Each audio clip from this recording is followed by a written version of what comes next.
This YouTube channel does not promote any violent, harmful, or illegal activities. All content provided by this channel is meant for an educational purpose only.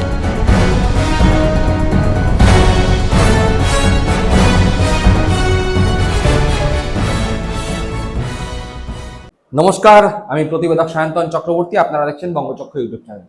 দেখুন, মমতা বন্দ্যোপাধ্যায়ের হাত ছাড়া বিভিন্ন যেতে আসা বিধায়ক বা সাংসদদের থেকে শুরু করে তৃণমূল কংগ্রেসের একাধিক নেতৃত্ব মমতা বন্দ্যোপাধ্যায় যে হাত ছাড়া শুরু করেছিলেন তা চৌঠামের পর থেকেই শুরু হয়েছিল কাদের হাত ধরে? ঋতব্রত বন্দ্যোপাধ্যায়, সন্দীপন সাহাদের হাত ধরে শুরু হয়েছিল। তারপরে একে একে 65 জনের বিধায়কের লম্বা লাইন হাত ছেড়েছে। সাংসদরাও 65 জন বিধায়ক বিদ্রোহী হয়ে তারাই আসল তৃণমূল এই দাবি করে তৃণমূল কংগ্রেস দল প্রতীক সবকিছু দখল করবার জন্য উঠে পড়ে লেগেছেন। আর যারা সাংসদ মমতা বন্দ্যোপাধ্যায়ের হাত ছেড়েছেন তারা এখন এনসিপিআই দলের সঙ্গে মার্জ হয়েছেন। শোনা যাচ্ছে আগামী দিনে তাদের লক্ষ্য গন্তব্য বিজেপি, সরাসরি বিজেপি। আবার আমরা দেখতে পেয়েছি রাজ্যসভার তৃণমূল কংগ্রেসের 3 সাংসদ প্রকাশটিক বড়াইক, সুস্মিতা দেব, সুখেন্দু শেখর রায় তৃণমূল কংগ্রেসের যে প্রতীকে যে তারা সাংসদ নির্বাচিত হয়েছেন সেই পদ থেকে তারা পদত্যাগ করেছেন, বিজেপিতে যোগদান করেছেন। বিজেপিতে যোগদান করার 4 ঘন্টার মধ্যেই তাদের নামই আবার বিজেপির পক্ষ থেকে রাজ্যসভার সাংসদের পদপ্রার্থী হিসাবে ঘোষণা করে দেওয়া হয়েছে। অর্থাৎ মমতা বন্দ্যোপাধ্যায়ের হাত ছাড়ার লম্বা তালিকা, সেই তালিকায় এমন একজনের নাম যুক্ত হয়েছে যা দুঃখ দিয়েছে নিচু তলার তৃণমূল কংগ্রেস কর্মীদেরও। এতদিন পর্যন্ত যারা মমতা বন্দ্যোপাধ্যায়ের হাত ছাড়ছিলেন তাদেরকে লক্ষ্য করে তৃণমূল কংগ্রেসের নিচুতলার কর্মীরা ফেসবুকে হোক, নিজেদের এলাকায় হোক, নিজেদের মধ্যে আলোচনায় হোক বিশদগাড়ি করেছিলেন। বলেছিলেন গেছে, ভালো হয়েছে, এরা আসলে দলে থেকে দলের সর্বনাশ করেছে, কর্মীদের খেয়াল রাখছে না। কিন্তু মদন মিত্র গতকাল তৃণমূল কংগ্রেসের মমতা বন্দ্যোপাধ্যায়ের হাত ছেড়ে ঋতব্রতপন্থী তৃণমূল কংগ্রেস হওয়ার পরে নিচুতলার তৃণমূল কংগ্রেস কর্মীরা বেশ ভেঙে পড়েছেন। 21শে জুলাইয়ের আগে এই ভেঙে পড়া অবশ্যই 21শে জুলাইয়ের ভিড়ের ওপর প্রভাব ফেলবে, এটাই অন্তত মনে করছে রাজনৈতিক মহল। কিন্তু এটাই কি শেষ? এরপরে কি আর কেউ মমতা বন্দ্যোপাধ্যায়ের হাত ছাড়বে না? মমতা বন্দ্যোপাধ্যায়ের ঘনিষ্ঠ বৃত্তের চন্দ্রিমা থেকে শুরু করে ববি, অরূপ সবাই মমতা বন্দ্যোপাধ্যায়ের হাত ছেড়েছেন। একেবারে বিনামেঘে বজ্রপাতের মতো মদন মিত্র এই সেদিন তিনি বললেন যে জীবনের শেষ দিন পর্যন্ত মমতা বন্দ্যোপাধ্যায়ের সঙ্গে থাকবো, সেও 1 মাস পার হতে না হতেই মমতা বন্দ্যোপাধ্যায়ের হাত ছাড় দিন। এবং ঘটনাচক্রে সবাই দেখা যাচ্ছে একই বুদ্ধি বলছেন।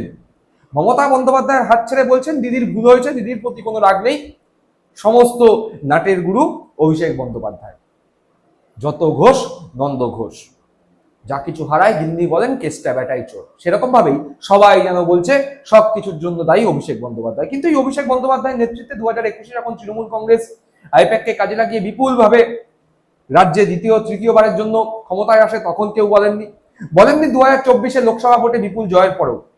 কিন্তু এই মুহূর্তে সবাই অভিষেকের বিরুদ্ধে কথা বলছেন। আর ঘটনাচক্রে যারা যারা তৃণমূল কংগ্রেসের হাত ছাড়ছেন সবার বাড়িতেই ইডি করা নাড়ছে, সিবিআই করা নাড়ছে, সিআইডি যাচ্ছে, পুলিশ ডাকছে, বিভিন্ন ধরনের কেস তাদের মাথার উপর ঘুরছে।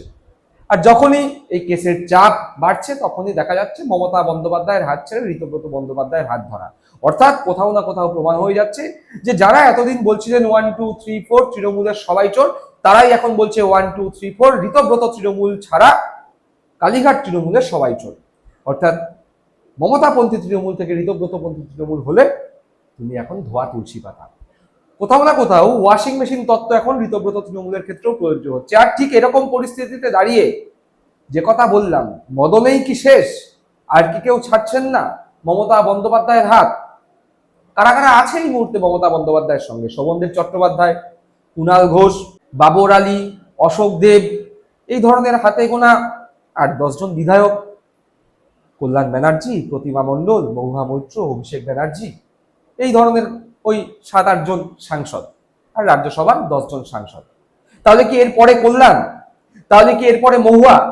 তাহলে কি এরপরে শত্রুঘ্ন সিনহা? নাকি এরপরে ছাড়বেন কীর্তি আজাদ? দেখুন, রাজনীতির সম্ভাবনার খেলা।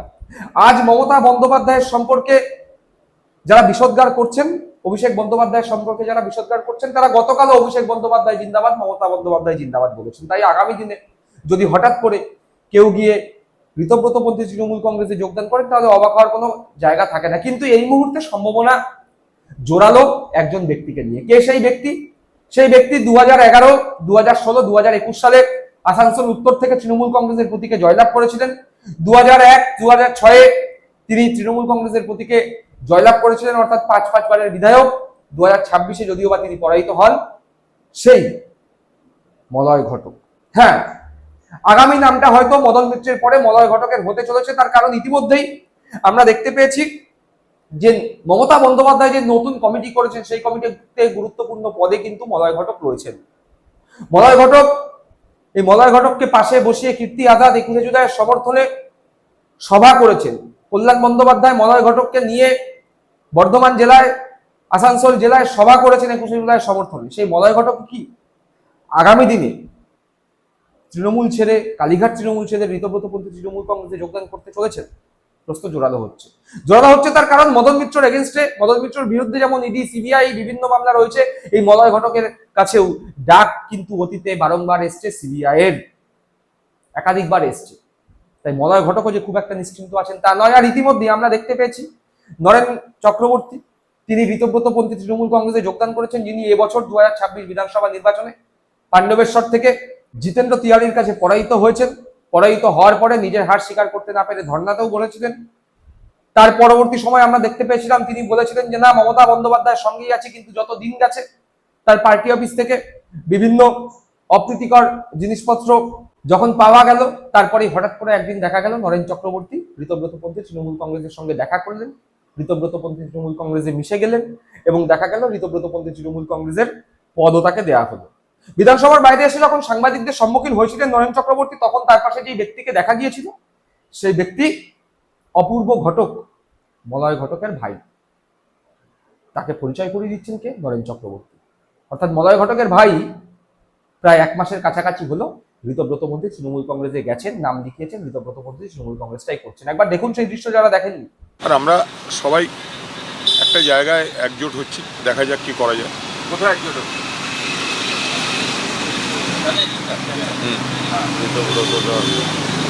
ঋতদা আছে, ডেভিডদা আছে, আমাদের অভিজিৎ ঘটক এসছে।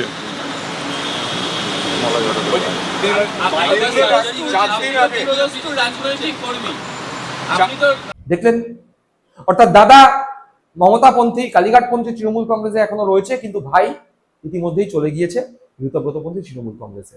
ভাই এক জায়গায়, দাদা এক জায়গায়। এটা যদিও আলাদা দল হতো তাও মেনে নেওয়া যেত। তৃণমূল কংগ্রেসের মধ্যেই এই উদাহরণ রয়েছে। সৌগত রায়, তথাগত রায় বিজেপি, সৌগত রায় তৃণমূল রয়েছে। তৃণমূল কংগ্রেসে এই উদাহরণ রয়েছে, অন্যান্য দলের ক্ষেত্রে এরকম অনেক উদাহরণ রয়েছে। কিন্তু মমতাপন্থী তৃণমূল আর কালীঘাটপন্থী তৃণমূলে দাদা একদিকে, ভাই একদিকে, এ দৃশ্য হয়তো বিশ্বাসযোগ্য নয়। তার কারণ যদি হতো তাহলে চন্দ্রিমা ভট্টাচার্য তৃণমূল কংগ্রেস, অর্থাৎ কালীঘাটপন্থী তৃণমূল কংগ্রেস, মমতা বন্দ্যোপাধ্যায় পন্থী তৃণমূল কংগ্রেস ছেড়ে ঋতব্রতপন্থী তৃণমূল কংগ্রেসে যেতেন না। চন্দ্রিমা ভট্টাচার্যের ছেলে সৌরভ বসু ঋতব্রতপন্থী তৃণমূল কংগ্রেসে, আর চন্দ্রিমা ভট্টাচার্য মমতাপন্থী তৃণমূল কংগ্রেসে। পার্টি অফিস যেদিন দখল হয়ে গেল, তারপরে প্রশ্ন তোলায় এই চন্দ্রিমা ভট্টাচার্য ঋতব্রতপন্থী তৃণমূল কংগ্রেসে গেলেন। অর্থাৎ যাবেন নাই বা কেন, নিজের ছেলে তো ওদিকে আছে। আর এখানেও একই কথা প্রযোজ্য হতেই পারে।